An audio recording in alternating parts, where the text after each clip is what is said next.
Ora Briguela binanatan sa former President Rodrigo Duterte, netizens rumesba. Hindi napigilan ng aktres na si McNeil Ora Briguela ang kanyang saloobin ukol sa mga netizen na pumuri sa pahayag ni dating Pangulong Rodrigo Duterte sa nakaraang Senate Blue Ribbon Committee hearing tungkol sa extrajudicial killings, EJKs.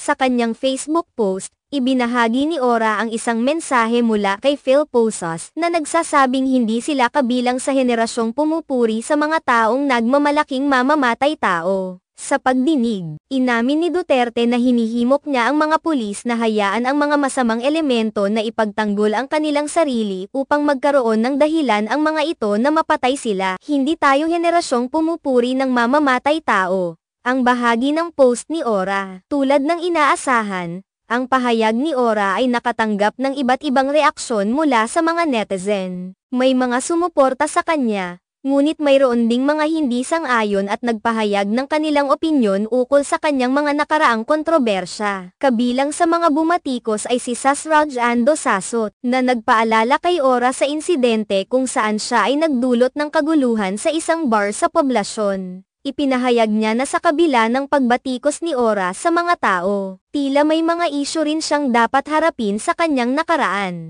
McNeil Briguela, hindi kayo ang henerasyong pumupuri sa mga tumeteji ng drug pusher. Kayo ang henerasyong nagpapahubad ng lalaki sa isang bar sa poblasyon at nakipagbubugan dahil hindi pinagbigyan ang kamanyakan nyo, ang naging sagot ni Sas kay Ora. Sa mga komento, makikita ang iba't ibang opinyon. May mga nagbigay ng suporta kay Ora, na nagsasabing tama lamang na igiit ang kanilang posisyon laban sa karahasan at hindi pag-aproba sa mga gawaing labag sa batas. Sinasalamin nito ang mas malawak na diskurso sa lipunan tungkol sa paggalang sa buhay at karapatang pantao. Ngunit hindi rin may kakaila na ang mga puna at mga nakaraang isyu ni Ora ay nagbigay diin sa masalimuot na kalagayan ng mga personalidad sa showbiz na may mga pananaw na labas sa norm. Ang mga pahayag ng mga kilalang tao tulad ni Ora ay kadalasang nauugnay sa kanilang mga personal na karanasan at mga kontrobersyal na insidente na nagiging dahilan upang mas lalong maging mapanuri ang publiko.